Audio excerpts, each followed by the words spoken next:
Hello hi नमस्ते केमी अछन समस्ते आम कूड़े आसलु आपण मन तो पूर्व ब्लॉग रे हमर देखि सारथिबे जदि न देखचंती तो आउ थरे पूर्व ब्लॉग को जाके देखि दियंतु। तो आमे बहुत कष्ट रे पहाड़ चढ़ी चढ़ी चढ़ी आसी पहुंची जाइथिलु हमर डेस्टिनेशन माने आमे आसी पहुंची जाइथिलु हमर झरना पाखरे। देखंतु हमको देखले लागुथु आमे केते खुशी अछु, बहुत परिश्रम करी आसी पहुंचला पर हमर स्टार्ट हे गेला फोटो उठा और वीडियो बनेबा। आमे आम काम रे व्यस्त थिला बेले मंकी भाई हमको पळे आस्थिले डिस्टर्ब करिया भाई।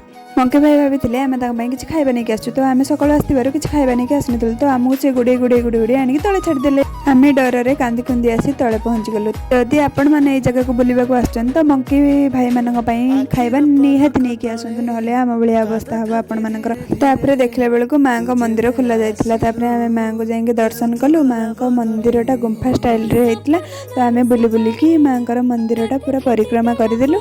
तापर नेक्स्ट टाइम कुआडे गलु देखाबा नेक्स्ट ब्लॉग रे। टाटा।